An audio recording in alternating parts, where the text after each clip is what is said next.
अस्सलाम वालेकुम नाज़रीन, प्रोग्राम एग्री बिज़नेस के साथ मैं हूं आपका मेज़बान डॉक्टर अमजद बुखारी। नाज़रीन, आज हम गंदम पे बात करेंगे।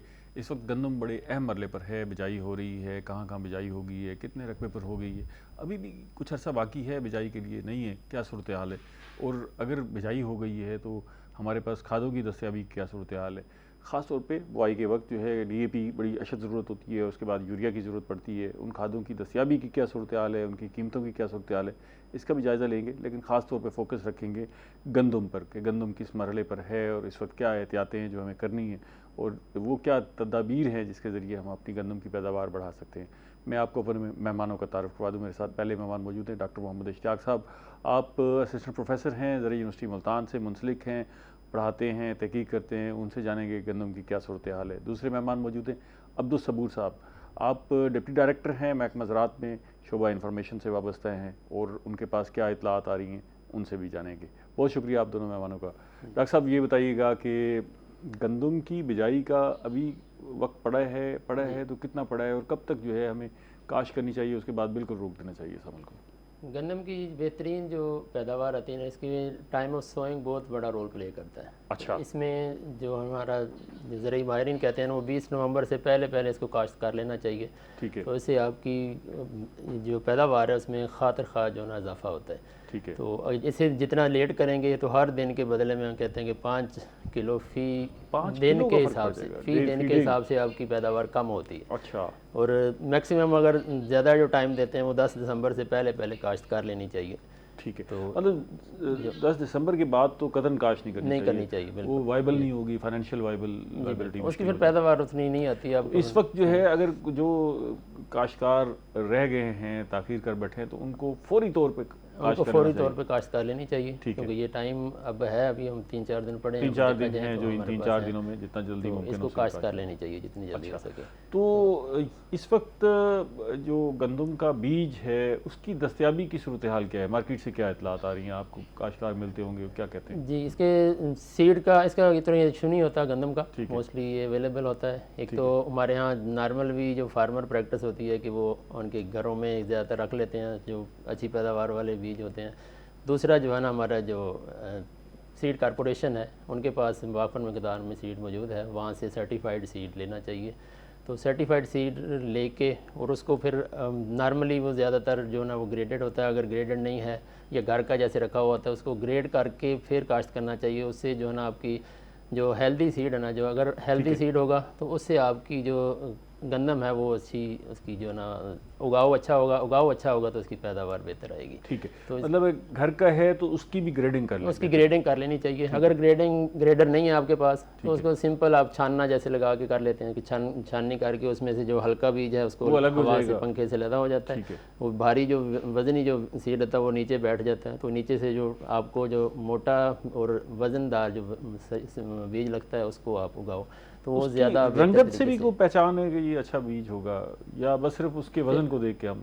हाँ जी, उसके वजन बेहतर तो यही होता है, ग्रेडिंग से ना वो साइज से अंदाजा हो जाता है ज़्यादा बेहतर तरीके से। काली रंगत अख्तियार कर लेता है, हल्का हल्का काला। हाँ जी, उसमें तो मतलब कुंगी का ख़तरा होता है कि उसके अंदर ना वो यानी फंगस है, वो बीमारी उसमें आ जाती है। तो ऐसा जो बीज है काला हो रहा है उसको लैला कर लिया जाए, बेहतर होता है। तो जो सेहतमंद बीज जो नज़र आना, जैसे हम खाने के लिए देखते हैं अक्सर, जो हमें अच्छा लगता है बीज, तो वही उगाने के लिए भी वैसा ही रखें, वही इस्तेमाल करना चाहिए। इसकी कोई ट्रीटमेंट भी चाहिए बीज की? हाँ जी, इसमें जो है फंजीसाइड ट्रीटमेंट वो ज़रूरी है, ताकि फंगस से बचाने के लिए फंजीसाइड जो ट्रीटमेंट है वो लाजमी की जाए, ताकि सीड को जो है ना वो सिंपल ही तरीका है, अगर घरों में भी अक्सर लोग यूज़ करते हैं कि 1 मन अगर बीज है आपका, यानी 50 किलो हम नॉर्मली रिकमेंड करते हैं फ़ी एकड़ के लिए ना, 40 से 50 मन।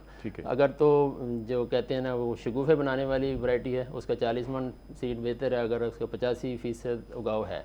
अगर उससे कम है तो फिर थोड़ा सा बीज जो ना बढ़ा लेना चाहिए। ठीक है। और 50 किलो है अगर थोड़ा बहुत आप समझते हैं कि सीड जो ना हमारा कमज़ोर है तो उसमें बढ़ा लीजिए। लेकिन जब हम लेट काश्त करते हैं तो उसमें कोशिश करते हैं कि हम 50 की बजाय उसको 55 तक ले जाते हैं। यानी अगर दिसंबर में काश्त करनी है फिर आप बीज थोड़ा सा ज़्यादा डालें ताकि उसका जो नंबर हो, क्योंकि हमें प्लांट फिर ज़्यादा चाहिए होते हैं। कितने चाहिए होते हैं 1 एकड़ में? तो उसमें टिलरिंग की जो ना कैपेसिटी जिस वैरायटी में ज़्यादा होगी उसमें हमें जो ना वो ज़्यादा कम सीड की ज़रूरत है। जिसमें टिलरिंग कम होगी वहाँ पे हमें जो है ना वो सीड कम डाल लेना काफ़ी होता है इसमें।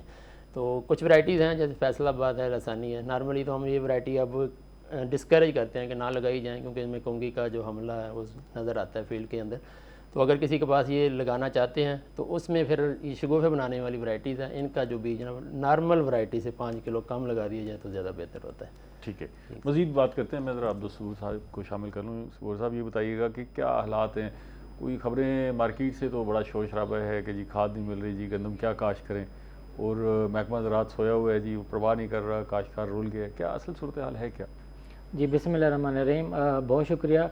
बिल्कुल जैसा कि शुरू में भी आपने फरमाया कि गंदम की ऐसी फसल है कि जिसको शुरू से ही जो है खादों की ज़रूरत पड़ती है। गंदम काश्त करते वक्त आमतौर पे जो फास्फोरस और पोटाश वाली खादें होती हैं वो काश्त करते वक्त ज़मीन की तैयारी के वक्त इस्तेमाल की जाती हैं। इसका मतलब ये है कि गंदम काश्त करते वक्त काश्तकारों को जो दस्तियाबी है फास्फोरस और पोटाश वाली खाद की वो यकीनी यानी कि होनी चाहिए। अगर फास्फोरस और पोटाश वाली खादें अगर मार्केट में नहीं हैं तो उनको डेफिनेटली टाइम पे गंदम काश्त करने में मुश्किलात पेश आएंगी। तो इन चीज़ों को मद्देनज़र रखते हुए हुकूमत पंजाब ने सीएम साहब की सरबराही में शुरू से ये कोशिश की कि जितने भी इनपुट्स हैं, ख़ास तौर पे सीड्स और जो खादें हैं, ये काश्तकारों के लिए अवेलेबल हों ताकि वो ज़्यादा से ज़्यादा जो गंदम है वो सही वक्त पे काश्त जो है वो की जा सके। अच्छा, ये मतलब होता क्या है जब भी कोई फसल काश्त के करीब आती है, जब खाद की ज़रूरत पड़ती है, तो अचानक ये सूरत हाल पर को पैनिक हो जाते हैं लोग, या अफवाहों का सिलसिला शुरू हो जाता है? होता क्या है असल में? बेसिकली इसमें थोड़ा बहुत जो एलिमेंट वो मुनाफाखोरी का भी आ जाता है, लेकिन इस साल जो है हुकूमत पंजाब की रहनुमाई में महकमा ज़राअत ने भरपूर जो है वो कोशिश करके जितने भी मुनाफाखोरी के एलिमेंट्स है उसको एलिमिनेट करने की भरपूर कोशिश की है। सब आपकी कोशिशें भी और हुकूमत पंजाब की रहनुमाई अपनी जगह पर रह गई, लेकिन उसके बावजूद जो है लोगों को महंगी खाद दस्तियाब है। तकरीबन 1000 रुपये फ़ी बोरी यूरिया, और ऐसे ही तकरीबन जो है 2000 के लगभग DAP जो है वो ऊपर बिक रही है। जी बिल्कुल, आप सही कह रहे हैं कि इस तरह की शिकायत ज़रूर जो है हमें मौसूल हुई थी, लेकिन इसका जो है भरपूर टाइम पे एक्शन लिया गया और काफ़ी ज़्यादा इसमें जो मुनाफाखोरी में या जो ब्लैक खाद की ब्लैक मार्केटिंग में लोग इन्वॉल्व थे उनके खिलाफ रेड्स भी हुए, गिरफ्तारियाँ भी हुई, उन पर जुर्माने भी ऐड किए गए। तो अभी ये मुझे बताते हुए बड़ी खुशी महसूस होती है कि फास्फोरस, पोटाश और इवन नाइट्रोजन की जो खादें हैं, जितने भी यूरिया या अमोनियम नाइट्रेट, अमोनियम सल्फेट वगैरह, वो जो है मार्केट में अवेलेबल हैं और भरपूर कोशिश की जा रही है कि उनका जो हुकूमत की तरफ से फ़ीस का जो रेट है उस पर जो है वो काश्तकारों को अब खादें सारी मैसर हैं। ये डॉक्टर साहब, अगर किसी के पास DAP अवेलेबल नहीं है, जैसे हम रिकमेंड क्या करते हैं 1 एकड़ में गंदम की बिजाई के वक्त क्या डालनी चाहिए? नॉर्मली जो DAP ज़मीन की ना 3 किस्में हैं। ठीक है। एक हम कहते हैं कमज़ोर, दरमियाने दर्जे की, और जो ज़रख़ेज़ ज़मीन। अब जो कमज़ोर ज़मीन है उसमें हम कहते हैं कि डेढ़ बोरी DAP की जो है यानी फास्फोरस की जो है बोरी जो 50 किलो की होती है वो 1.5 से 2 बोरी जो ना वो काफ़ी होती है उसमें। 100 किलो तकरीबन। हाँ जी, 100 किलो तकरीबन। और साथ उसके पोटाश ये लाजमी डाले, ये नॉर्मली फार्म जो है ना ज़मींदार ये नहीं डालते। हाँ, सिर्फ तो DAP हाँ डाल जी, के बस इसकी क्योंकि पोटाश, फास्फोरस और नाइट्रोजन ये तीनों की बैलेंस जब तक आप इस्तेमाल नहीं करते तब तक आप अच्छी पैदावार नहीं हासिल कर सकते। इसके बाद दूसरी दर्जे की ज़मीन आ जाती है जिसको हम दरमियानी दर्जे की कहते हैं, तो उसमें 1.25 बोरी जो है ना 1.25 से 1.5 बोरी जो है ना वो DAP तो वो, और एक से 1.25 बोरी पोटाश, और 1.25 से 2 बोरियाँ जो आपकी जो है 1.5 से 2.25 बोरी यूरिया, ये काफ़ी होती है गंदम के लिए फ़ी एकड़। ठीक है। जो ज़रख़ेज़ ज़मीन है उसमें हम कहते हैं कि 1 बोरी DAP और 1 बोरी अगर पोटाश ही डाल दी जाए और साथ उसके जो है ना 1.5 बोरी तकरीबन नाइट्रोजन ये डाल दी जाए तो ये काफ़ी होती है 1 एकड़ की पैदावार अच्छी लेने के लिए। नाइट्रोजन इस मरहले पर तो नहीं चाहिए, या इस मरहले पर भी साथ डाल? नाइट्रोजन कुछ लोग करते हैं, उसमें अगर डालनी पड़ जाए तो उसमें आधी बोरी यूरिया काफ़ी है। अगर DAP डाल रहे हैं क्योंकि DAP के अंदर नाइट्रोजन ऑलरेडी होती है, मौजूद होती है, इसलिए हम कोशिश करते हैं कि अगर अभी सिर्फ पोटाश और आप DAP डाल लें, और जब पहला पानी लगाना है तो पहला पानी नॉर्मली जो हमारी कपास के बाद वाली फसल है उसमें 20 से 25 दिन बाद लगाया जाता है। जो धान के बाद लगाते हैं हम उसमें 35 से 45 दिन तक का वक्फा किया जा सकता है ज़मीन की कंडीशन के हिसाब से। तो उसमें पहला पानी जब लगाएं तो उसमें आप यूरिया जो ना वो पहले जिसे हम कहते हैं कोर के ऊपर पानी उसमें लगाने। 3 स्टेजेस नॉर्मली हम कहते हैं कि गंदम में बहुत ज़रूरी है, ख़ास तौर पे पानी जिसे हम कहते हैं उसकी ज़रूरत। तो उसके साथ अगर यूरिया को भी स्प्लिट कर लिया जाए 3 हिस्सों में तो ये ज़्यादा बेहतर होती है। पहली जो है उसकी पहला पानी यानी 20 से 25 दिन अगर कपास के बाद है, 35 से 45 के दिन है अगर आप धान के बाद लगा रहे हैं।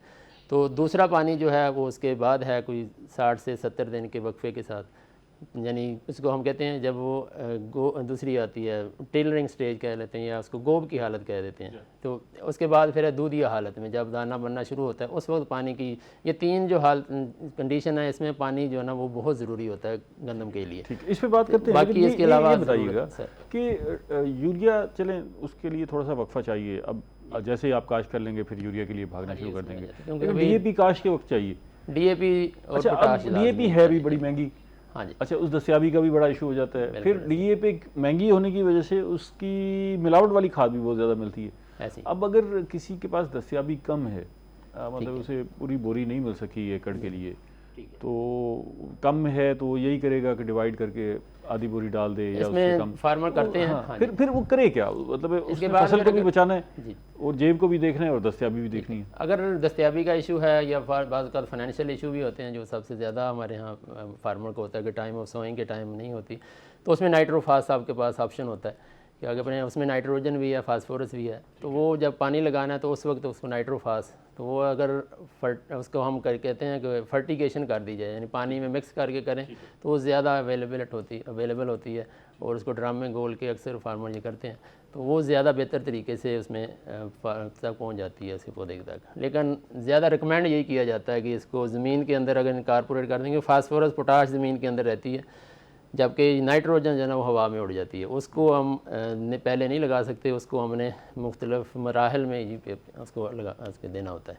ठीक है। ये बताइएगा अब्दुल सबूर साहब, ये आप छापे मारते रहते हैं कोई जाली खादों को पकड़ने के लिए, ये डीएपी की जो जाली खाद पकड़ी जाती है इसमें मिलाया क्या होता है उन्होंने, इसी को क्या कोई शक्ल क्या दी हुई होती है कि जैसे गवारा मिलाते हैं? अमूमन हमें शिकायत आती है कि जी गवारा मिला के इन्होंने बनाई हुई, कुछ डीएपी है कुछ बाकी है, क्या होता क्या है? जी बिल्कुल, आपने अगर डीएपी देखी तो उसका जो कलर होता है वो थोड़ा सा ब्लैकिश टाइप होता है, यानी कि जैसे हम यह कह सकते हैं आम ज़बान में जैसे एक पत्थर होता है तो पत्थर की तरह का ही इसका कलर होता है। तो आमतौर पर अगर हम जेली डीएपी खाद की बात करते हैं तो उसमें ज़्यादातर जो पत्थर होता है एलिमेंट वो उसमें ज़्यादा होता है।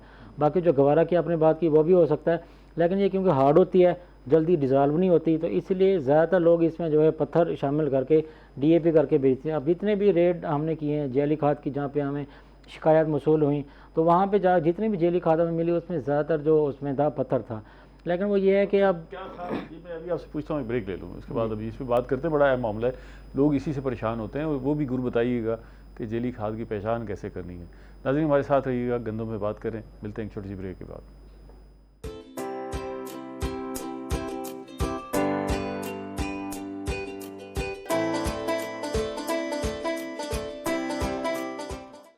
वेलकम बैक नाज़रीन, हम बात कर रहे हैं गंदम पर और मेहमान हमारे साथ मौजूद हैं।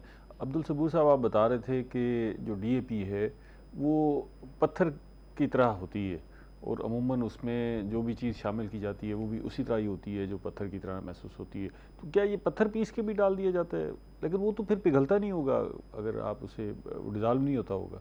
जी बिल्कुल, जो मैंने पहले भी जैसे अर्ज़ किया है कि जो डीएपी खाद होती है उसका जो वो बेसिकली दानेदार होती है, तो वो डिज़ाल्व वैसे जो है वो काफ़ी लेट होती है। जब हम उसको यूज़ करते हैं तो डालते हैं तो उसको डिज़ाल्व होने में टाइम लगता है। जैसे यूरिया है बेसिकली ये गैसेस का मजमुआ होती है, ये बड़ी जल्दी डिज़ाल्व हो जाती है, लेकिन डीएपी थोड़ा डिफरेंट है, ये लेट डिज़ाल्व होती है। इसी तरह इसमें जो मिक्सिंग है या इसमें इसकी जो दूसरी खादें हैं उसको उसमें शामिल करना वो बड़ा आसान होता है, जो लोग इस तरह की चीज़ करते हैं। किसी भी चीज़ को रंग दे के भी शामिल कर दिया जाए उससे मिलता जुलता बिल्कुल शामिल किया जा सकता है। तो हम काश्तकारों को यही रिक्वेस्ट करते हैं कि वो जब भी बीज या खाद अगर उन्हें ख़रीदनी है तो वो सिर्फ जो मुस्तनद और रजिस्टर्ड डीलर्स हैं उनसे जो है इस तरह की चीज़ें परचेज़ करें, वहाँ पे जो है मिक्सिंग के चांसेस बहुत ज़्यादा कम होते हैं। कोई पहचान है कि जिससे अंदाज़ा हो सके कि भी ये कोई बोरी देख के, कोई लोगो देख के, कोई ऐसा कोई गुर है जो आप बता सकें काश्तकार को कि जिसको तसल्ली हो जाएगा ये इतने पैसे खर्च किए, बहुत महंगी बोरी है ना? जी बिल्कुल। एक बोरी खरीदी है तो कम से कम मुतमईन तो होना कि भाई वो जो उसने पैसे खर्च किए हैं उसे चीज़ ठीक मिली है। जी बिल्कुल, देखें इस टाइम जो इसकी मार्केट की प्राइस है जो गवर्नमेंट ने फिक्स की वो 12,800 रुपये है। डेफिनेटली ठीक है, वो अगर इतनी 12,800 यानी कि 13,000 रुपये अगर वो खर्च करता है तो उसको चीज़ भी ऐसी मिलनी चाहिए कि जो सही हो, एक नंबर हो, और वो आगे जाके जिस पर्पज़ के लिए वो इस्तेमाल कर रहा है वो उसका जो है पर्पज़ हल भी हो। तो मैं काश्तकारों को दोबारा ये कहूँगा कि उसकी देखें ऐसा पहचान, जो आपने बोरी की बात की, इसमें तो प्रिंटिंग जो है वो जो दूसरे लोग मिक्सिंग वगैरह करते हैं या जो जेली खादों काम करते हैं वो तो प्रिंटिंग उसी तरह की करा लेते हैं।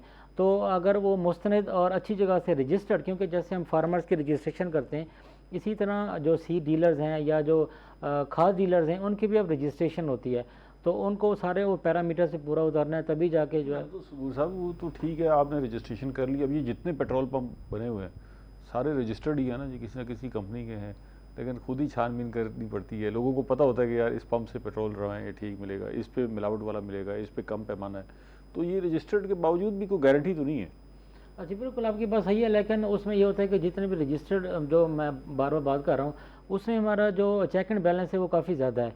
उसमें हम गाय बगाए उनके सैंपल लेते हैं, उनकी जो है जो पैरामीटर्स हैं उनको पूरा उतरने पे हम उनको रजिस्ट्रेट करते हैं। तो दोबारा मैं कहूँगा कि अगर आप वहीं से लेते हैं जो मुस्तनद डीलर्स हैं, अगर फिर इस तरह की चीज़ें काफ़ी ज़्यादा मिनिमाइज़ हो जाती हैं। दूसरी बात यह कि काश्तकारों को मैं ये भी कहना चाहता हूँ कि सिर्फ और जो मतवाजन खादें हैं सिर्फ वो डालें। जैसे हम महंगी की बात कर रहे हैं, काश्तकारों को बाज़ औक़ात फसल के लिए, गंदम की फसल की हम बात कर रहे हैं, इसमें अगर 1 या 1.5 बैग DAP की ज़रूरत होती है तो सम टाइम काश्तकार जो है वो किसी की बातों में आके वो ज़्यादा खाद डाल के अपना जो फ़ी एकड़ लागत काश्त है उसको बढ़ा लेते हैं। जब ज़रूरत नहीं थी उसने ज़्यादा डाल दी। जब बाज़ औक़ात ये होता है कि काश्तकार जो है पहले परचेज़ करके रख लेते हैं, तो कहते हैं क्योंकि हमारे पास अवेलेबल है, तो वो डाल के जब डेफिनेटली फ़ी एकड़ लागत काश्त बढ़ेगी तो उनका जो आखिर में फ़ी एकड़ मुनाफा होता है उसमें कमी होती है।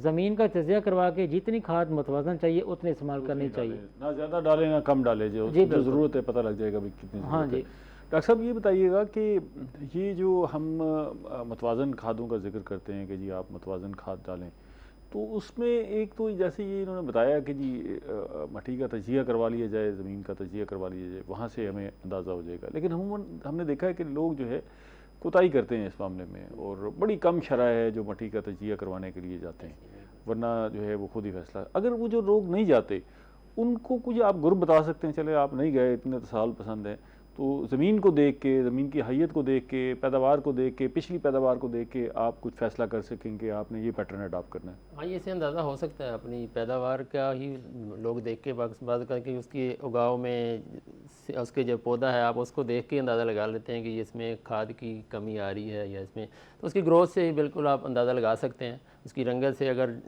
यूरिया की कमी है तो पीलापन आपको वाज़ेह नज़र आता है उसके अंदर। तो इसी तरह बाकी अगर फसल को ग्रीन करना है तो फिर आप यूरिया डालें। यूरिया लाजमी उसके लिए, पिलाहट आ गई है तो इसका मतलब ये है कि उसके लिए यूरिया नाइट्रोजन की कमी आ गई है इसके अंदर।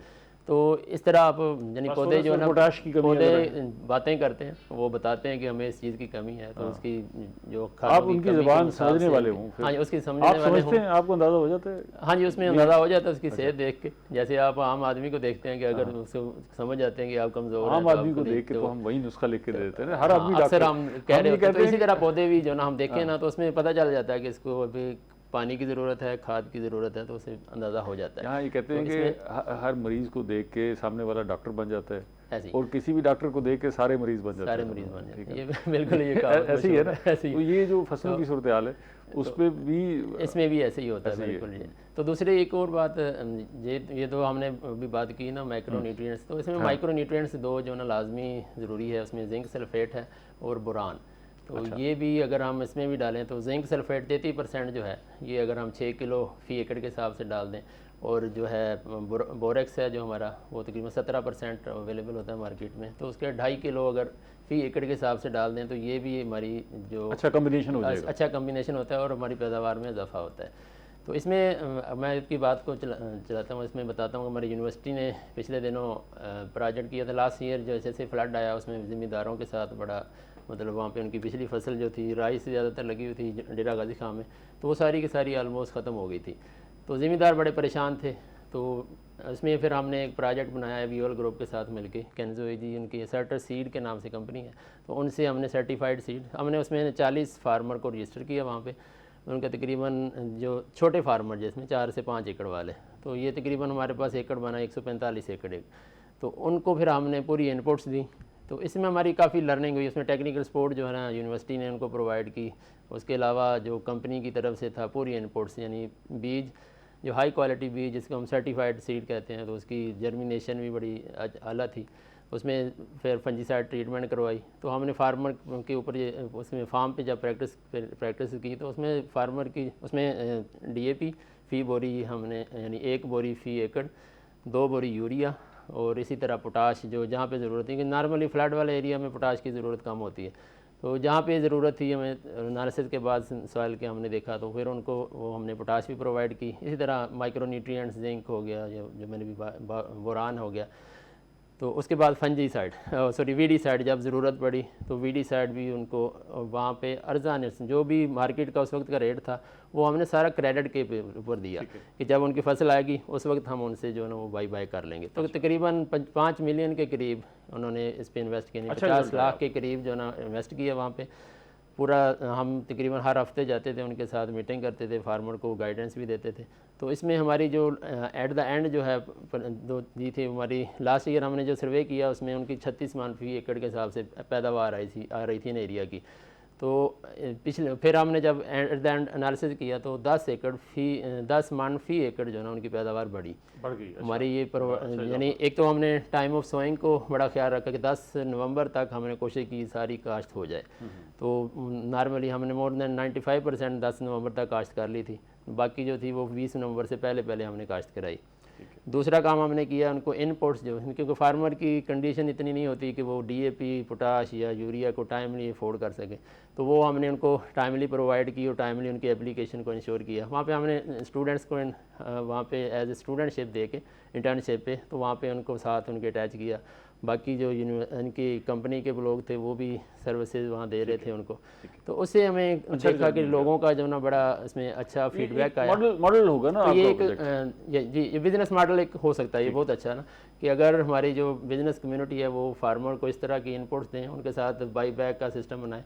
तो इसमें एंड पे फिर जो गवर्नमेंट का रेट था वो 3900 फ़ी मन के हिसाब से था, लेकिन जब हमने परचेज़ की हमने उसको 4000 फ़ी मन के हिसाब से वो सारा सीड प्रीमियम दे दिया, परचेज़ भी किया। प्लस उनको ये नहीं कि सिर्फ परचेज़ की, वहाँ पे जाके उनके फार्म जब थ्रेशर लग गई थी तो वहाँ से लोडिंग का खर्चा, वहाँ से जो उठाने का वो सारा कंपनी ने खुद बर्दाश्त किया। तो इससे फार्मर की जो एक्स्ट्रा कास्ट थी वो भी बच गई, पैसे भी मौके पे, और उनको हमने ऑन कैश पेमेंट की। ज़्यादातर लोगों को जिनके पास अकाउंट नहीं थे, जिनके अकाउंट थे, उनको फिर ऑनलाइन जो पेमेंट की, तो सारी एट द टाइम जो है ना उस पार्ट दी। तो उसमें हम अंदाज़ा लगा रहे थे कि 50 से 55,000 फ़ी एकड़ उनको जो है बिजनेस मॉडल को फिर आपने कहीं फ्लोट किया कि जी ये बाकी लोग इसको। हाँ जी, इस साल मुझे तो क्योंकि ये हमारा डेरा गाजी खान उस वक्त फ्लड इफेक्टेड एरिया के लोगों के साथ था, तो उसके बाद फिर हमें बहुत सारी कंपनीज ने कर रही हैं अप्रोच कि हमें इसको ना मेज़ में लेके जाएं, उसमें लेके जाएं। तो इसमें काश्तकार का तो काफ़ी फ़ायदा है। तो ज़िम्मेदारों के बार फ़ोन आ रहे थे वहाँ से।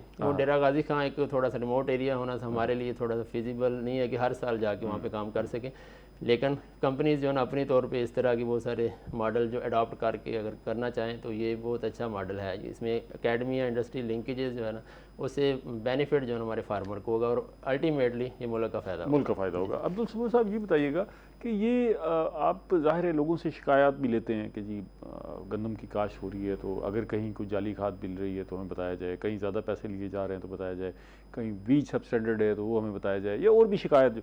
ज़्यादातर शिकायत आती क्या है लोगों के, काश्तकार का बड़ा कंसर्न क्या है जिसको आप देखते होंगे कि यार इसको फौरी तौर पर एड्रेस होना चाहिए? जी बिल्कुल, देखें जब कोई भी फसल काश्त होती है तो उसमें स्टार्ट में दो चीज़ें ही होती हैं कि उसका एक काश्तकार को सही टाइम पे जो बेहतरीन उसका बीज है वो मैसर हो, और दूसरा ये कि शुरू में जो इनपुट्स खादें इस्तेमाल होती हैं वो गंदम का बीज में ये होता है कि ज़्यादातर जो काश्तकार होते हैं वो घर में रखे ही बीज को इस्तेमाल करते हैं। तो इसमें तो शिकायत जो है वो बहुत ज़्यादा कम होती हैं, क्योंकि इसमें जो बीज हम काश्तकारों को शुरू से ही कहते हैं कि अगर उन्होंने परचेज़ करना है तो वो सिर्फ पंजाब सीड कॉरपोरेशन जो हमारा मुस्तनद इदारा है, शायद ज़ोर के नाम से जो बीज आता है, सिर्फ जो है वही वहाँ से बीज ख़रीद के तो वो जो है बीज काश्त करें। उसमें एक तो ये होता है कि उनका बीज उसका जो सीड होता है उगाओ उसका वो 85% से ज़्यादा होता है, और उसमें ऑलरेडी जो है वो ट्रीटेड होता है, यानी कि उसको बीज को ऑलरेडी जो है वो फंजीसाइड लगा होता है या जो कीड़े मार जहर होता है वो भी लगा होता है। उसका ये फ़ायदा होता है कि शुरू में जो फसल होती है वो बीमारियों से और कीड़े मकोड़ों से महफूज रहती है, और जब शुरू में पौधा तंदुरुस्त हो डेफिनेटली वो आगे चल के पौधा अच्छा होगा तो वो पैदावार जो है वो ज़्यादा। रेट भी मुनासिब है या जो जी बिल्कुल, इसका जो बहुत ज़्यादा पैसे तो नहीं होते? नहीं, बहुत ज़्यादा नहीं होता, क्योंकि ये ऐसा बीज होता है कि इसमें आप को कोई उसमें टूटा हुआ दाना या जो डिग्रेड दाना होता है ऐसा कुछ नहीं होता। तो इस दफ़ा जो इसने पंजाब सीड कॉरपोरेशन ने इसका रेट निकाला था वो 7700 रुपये फी एकड़। काफ़ी फ़र्क है। हाँ, लेकिन उसमें ये होता है ना कि जो अगर खुद गंदम रखी हुई है उससे तो काफ़ी फ़र्क आ गया ना, ये आदो हाँ, लेकिन उसमें ये होता है कि डॉक्टर साहब जब हम घर के बीज को इस्तेमाल करते हैं तो उसको अगर ग्रेड किया जाता है तो उसमें जो टूटा हुआ दाना है या उसमें जो कमज़ोर दाना है या जो बीमार दाना है वो अलग हो जाता है। तो एट दी एंड अगर हम कैलकुलेशन करते हैं तो बीज वहीं जाके पड़ता है, उसका रेट वहीं जाके पड़ता है, क्योंकि जब हम थ्रेशर लगाते हैं बीज में काश्तकार लगाता है, या वैसे अगर वो मैनुअल अगर वो हार्वेस्टिंग करता है तो उससे काफ़ी बीज टूट जाते हैं, या उसमें जो है वो ब्रेक ले लें, फिर इसमें मजीद बात करते हैं। नाज़रीन हमारे साथ रहिएगा, गंदम पे बात कर रहे हैं, मिलते हैं एक छोटी सी ब्रेक के बाद।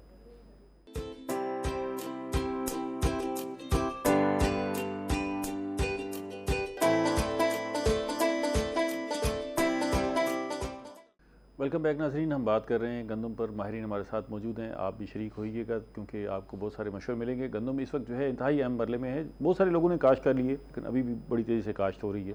उसमें क्या एहतियातें करनी है, बीज के हवाले से क्या क्या आपने एहतियात करनी है, फिर खादों की दस्तियाबी भी हम डिस्कस कर रहे हैं। डॉक्टर साहब ये बताइएगा कि अभी जैसे अब्दुल सबूर साहब ने बताया कि जी तकरीबन आदवाद का फ़र्क है, जो घर में गंदम रखी हुई है और जो बीज आप ख़रीद रहे हैं, आप रिकमेंड क्या करते हैं, आपकी तहकीक क्या कहती है, क्या सूटेबल है? इसमें जैसे इन्होंने अभी बात की है कि उसमें जब ग्रेडेड सीड होता है उसमें हम कहते हैं कि 5 से 7 किलो का जो है ना आपका सीड ज़ाया हो जाता है उसमें से। अच्छा, क्योंकि वो जो नकम्मा सीड है आपने उसमें ग्रेडिंग मिट्टी की, है, जिसको उसमें अलग कर लिया, ग्रेडिंग लेकिन की। वो ज़ाया होने तो दिया रेट वो अगर तो आप आपने देखेंगे पिसवा के थोड़ा बहुत ही फ़र्क पड़ता है उसमें। वो तो पिसवा के आटा बना के खा लिया। हाँ जी, वो आपके काम के आ जाता है, ठीक है। तो लेकिन ज़ाया तो ना अगर होगा। उसमें ये सर चांसेस ये भी होते हैं ना कि उसके अंदर आपके सीड के जो एक गवर्नमेंट की जो एक प्रॉपर जो फील्ड क्या कहते हैं ना सीड की, हम नॉर्मली कहते हैं कि सीड की क्रॉप जो है ना वो अलग होनी चाहिए, जो हम नॉर्मल जो उगाते हैं। तो उससे क्या होता है कि उसमें क्योंकि उन्होंने खुराक का पूरा इंतजाम किया होता है, उसकी जो रिक्वायरमेंट होती है सीड की, जो अच्छा गुड क्वालिटी सीड है वो उनके पास, फिर उनके स्टोरेज का सिस्टम जो है ना बड़ा प्रॉपर होता है। तो प्रॉपरली स्टोर्ड सीड जो है उसकी जर्मिनेशन के चांसेस ज़्यादा होते हैं जो हम घरों में करते हैं। घरों में हम नॉर्मली जो घरों में रखते हैं बेंस के अंदर, तो उसमें ख़ास तौर पे हमारी जो गर्म मौसम है उसमें बहुत सारे जर्म प्लाज्म हमारा ज़ाया हो जाता है। अच्छा। तो इसलिए कोशिश ये करनी चाहिए जो हमारा सर्टिफाइड सीड जो पैकिंग में मिल रहा है तो वो क्योंकि एक्सपर्ट्स की निगरानी में होता है तो उसके ज़्यादा चांसेस होते हैं कि फसल अच्छी बेहतर क्या जर्मिनेशन है, क्या जो हमारा सर्टिफाइड बीज मिलता है उसकी जर्मिनेशन क्या है रेशो?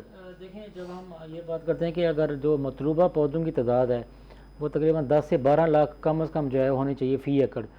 इतनी अगर हमने तादाद हासिल करनी है तो जो उसका जर्मिनेशन रेट है वो 85% से ज़्यादा होना चाहिए।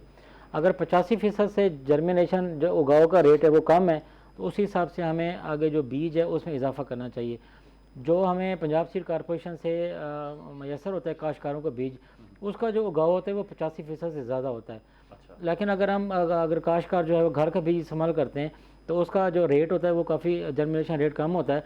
तो उस हिसाब से अगर जो सीड कॉरपोरेशन का मुस्तनद बीज होता है वो अगर हम 40 से 45 किलोग्राम बीज फ़ी एकड़ इस्तेमाल करते हैं तो जो घरों में रखा बीज होता है वो आपको 50 से 55 किलो जो है फ़ी एकड़ इस्तेमाल करना पड़ता है।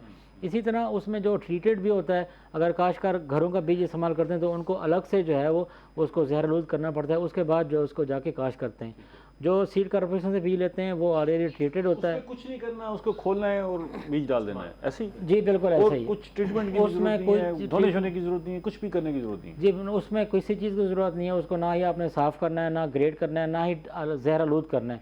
उसको आपने बैग को जस्ट खोलना है और उसको अपने ड्रिल के ज़रिए या छट्टे के ज़रिए जो है काश्त करना है। लेकिन मैं इस यहाँ से ये भी काश्तकारों को कहना चाहता हूँ कि तरजीहन कोशिश करें काश्तकार जिन्होंने अभी काश्त करनी है कि वो उसको सिर्फ ड्रिल से काश्त करें।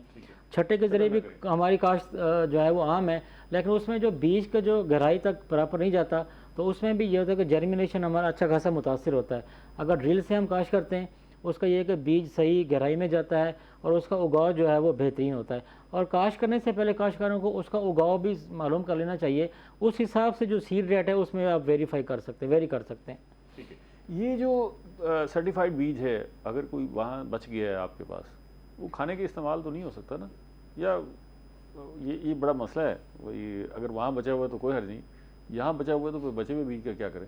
जी बिल्कुल, उसमें क्योंकि जैसे हम पहले भी ये बात कर रहे हैं कि वो जहर आलूद होता है, यानी कि उसको फंजीसाइड जो है वो ट्रीट किया जाता है और कीड़े मार जहरों से ट्रीट किया जाता है, तो वो खाने के तो काबिल बिल्कुल नहीं होता। उसको सिर्फ जो है काश्त कर सकते हैं।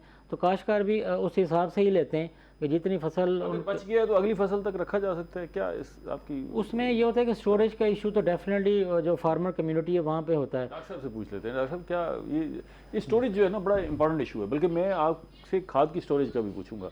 पहले ये बीज का बता दें, अगर वो सर्टिफाइड बीज बैग खोला है, बच गया, आधा बैग बच गया तो क्या? अच्छा, इसमें कोशिश तो ये करनी चाहिए उसी साल में इस्तेमाल कर लेना चाहिए। अगर आपके पास बच गया तो अपने हमसाये को दे दें, तो उसमें फ़ायदा हो जाएगा उनसे, जो आपका रेट है वो तय कर लें। कोशिश ये करें, लेकिन अगर बच भी जाए तो नेक्स्ट ईयर यूज़ हो सकता है, लेकिन उसमें चांसेस होते हैं कि उसकी जर्मिनेशन इफेक्ट हो, तो उसको फिर प्रॉपर आपने सेव करने का ये है कि नॉर्मल हम कहते हैं और तो कोई इस्तेमाल नहीं है ना, धो के आप उसे खाने के लिए इस्तेमाल करना। हाँ, कोशिश ये करनी चाहिए, अगर जहर लगा हुआ तो फिर उसको ना ही खाया जाए तो बेहतर। अच्छा, ये जो खादों की एफिकेसी है, ये मतलब अगर हम यूरिया, बहुत सारे काश्तकार हमारे जो है जब गंदम का सीज़न आने लगता है तो इस खौफ से कि भाई पता नहीं क्या हालात हों, खाद मिले ना मिले, डीएपी भी अपनी ज़रूरत के मुताबिक पहले ख़रीदारी शुरू कर देते हैं, यूरिया भी इसी तरह पहले ख़रीदारी शुरू कर देते हैं। इनकी एफिकेसी कब तक होती है और कितने अरसे तक खाद को स्टोर किया जा सकता है, कुछ अंदाज़ा हो आपको? खादें तो स्टोर की जा सकती है, इसमें कोई इतना इशू नहीं है। नहीं यूरिया तो बड़ी जल्दी डाइल्यूट होती है। हाँ जी, यूरिया को है कि अगर आप उसको सूरज की रोशनी से बचाएं और प्रॉपर जो अगर आपका स्टोर है जिसमें टेम्परेचर आप क्योंकि आजकल सर्दियों का मौसम है तो इसमें इतना ज़्यादा मसला नहीं हो सकता। हाँ, गर्मियों में अगर लिया है तो उसको आप सूरज की रोशनी से बचाना है, तो फिर वो, क्योंकि जब ये जो यूरिया का होती है वो बेसिकली शापर के अंदर होती है ना, ठीक है, तो उसके अंदर उसकी मेंटेनेंस रह जाती है। ठीक है। नॉर्मली होता है कि अगर ज़्यादा देर पड़ी रह जाए तो सख्त हो जाती है ना, लेकिन अगर आप दाना को तोड़ते हैं तो टूट जाता है, लेकिन खराब नहीं होगी। हाँ, सख्त भी होगी ये तो नहीं है खराब कि नहीं उसको 2 साल 3 साल के लिए स्टोर ना करें। ठीक है। तो सीजन से अगर थोड़ा सा Efficacy पहले उसकी आप बरकरार लेके रख रहेगी। लें, उसकी एफिकेसी रहेगी। हाँ जी, ठीक है। तो अगर वो बन गया है, ढेला सा बन गया है तो उसको अगर थोड़ा तोड़ेंगे तो अब यूज़ हो जाती है, नॉर्मली हो जाती है। अगर आपको उसको ज़्यादा देर जो ना उसको स्टोर नहीं करना चाहिए, तो अगर 1-2 सीज़न के लिए तो निकल जाता है काम। अगर नमी से, लेकिन धूप से बचाना है आपने, उसमें अगर बारिशें हो रही हैं तो पानी से बचाना है। पानी लगेगा या धूप ज़्यादा तेज़ लगेगी तो उसमें उसके डिग्रेड होने के चांसेस होते हैं, तो उसे आपने बचाना है। ठीक है जी। अब्दुल साहब, ये बताइएगा कि इस वक्त महकमा ज़राअत की इतलात क्या हैं कि हमने क्या कुछ अचीव कर लिया है, गंदम का जो टारगेट थे, अहदाफ थे, वो ठीक जा रहे हैं या अभी कोई परेशानी है, और या अहदाफ से आगे निकल रहे हैं, और एक्सपेक्टेड क्रॉप क्या होगी, कुछ आपने एस्टिमेशन तो की होगी, वो क्या है? जी जी बिल्कुल। इस दफ़ा हमने शुरू से ही ये जो है वो स्लोगन बनाया था कि जो गंदम है ये इसको हमने भरपूर तरीके से और ज़्यादा से ज़्यादा रकबे पे जो है काश करनी है। अगर हम पंजाब की बात करते हैं तो इसमें हमने 16 मिलियन का जो है टारगेट रखा था, यानी कि 1 करोड़ और 60 लाख एकड़ पे हमने पूरे पंजाब में काश करना है। और अगर हम साउथ पंजाब की बात करते हैं तो हमने 64 लाख एकड़ का जो है वो टारगेट जो है वो रखा था कि 64 लाख एकड़ इस दफ़ा हमने। तो ये मुझे बताते हुए बड़ी खुशी महसूस हो रही है कि इस अब तक जो है वो हम तकरीबन जो है वो साउथ पंजाब की हम बात करते हैं तो वो 50 लाख एकड़ से ज़ायद जो है वो हम तकरीबन 55 लाख जो है वो काश्त हो चुकी है। तो मुझे कभी उम्मीद है कि 20 नवंबर तक, या अगर हम 30 नवंबर तक भी जाते हैं तो हम जो हमारा टारगेट था 64 लाख एकड़ का, तो वो हम ज़रूर हासिल करेंगे। इसी तरह साउथ पंजाब का हमने काश्तकार को ये कहा था कि इस साल जो है वो कम अज़ कम जो है वो आपने 43 से 44 जो है वो मन फी एकड़ जो है आपने ज़रूर हासिल करनी है, ताकि जो हमारा पैदावार का जो टारगेट है पूरे पंजाब का 2 लाख और 50 लाख मैट्रिक टन का, ताकि वो हम उसको हासिल कर सकें। और इस दफ़ा भी हम काश्तकारों ने हमारी, जैसे हमने कपास की बहाली का नारा लगाया था, काश्तकारों ने जो है हमारी बात सुनी और हमारा साथ दिया। और इसी तरह गंदम में भी काश्तकार जो है हमारे काफ़ी माशाल्लाह पुरजोश हैं। और मुझे कभी उम्मीद है कि जो ना सिर्फ हम जो काश्त का टारगेट है वो हम हासिल करेंगे, बल्कि पैदावार का टारगेट भी हम ज़रूर हासिल करेंगे, क्योंकि जो वक्त काश होता है ये बेसिकली मेन चीज़ होती है, मेन एलिमेंट होता है। जब आप 20 नवंबर तक अगर आप 95% से ज़्यादा रकबा काश कर लेंगे, इसका मतलब ये है कि जो हम भरपूर पैदावार की उम्मीद कर सकते हैं।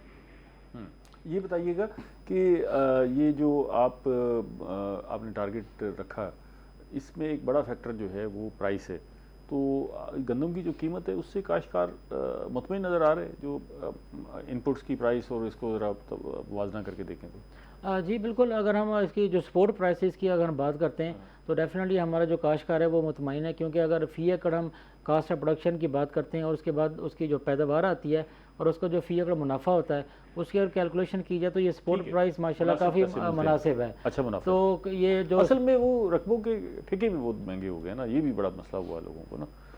काश्तकारी जो है वो अचानक नफ़ा बख्श सौदा हो गया, ये कुछ अर्सा पहले जो है ये नुकसान का कारोबार था, लेकिन अचानक नफ़ा बख्श सौदा हो गया, तो वो रकबे जिनकी कीमतें कम थी वो बड़ी ज़्यादा हो गई। तो उस फैक्टर को भी सामने रख के आप कहते हैं कि मुतमिन है काश्तकार? जी काफ़ी मुतमईन है, क्योंकि ये जो स्पोर्ट प्राइस थी इसका ऐलान काश से पहले जो है किया गया था, जिसकी वजह से काश्तकारों में काफ़ी ज़्यादा माशाल्लाह इंकरेजमेंट, हौसला अफजाई हुई और काश्तकार जो है वो ज़्यादा से ज़्यादा रकबा काश्त करने में जो है वो काफ़ी इंटरेस्टेड नज़र आते हैं। ठीक है डॉक्टर साहब, ये जो महकमा ज़राअत है ना, ये तो टारगेट दे देता है कि जी काश्तकार को भी कि जी हम इस दफ़ा 45 मन हासिल करेंगे जी, ठीक है, और ये हमने हासिल करना है, लेकिन इस सब के हसूल के लिए कुछ वे आउट है ना, ये नहीं है कि आप सोचें। तो वो क्या रास्ते हैं कि काश्तकार अब जो गंदम काश्त करने जा रहे हैं कि वो उन सारी चीज़ों को अख्तियार करें जिससे हमारी पैदावार अच्छी आ सके?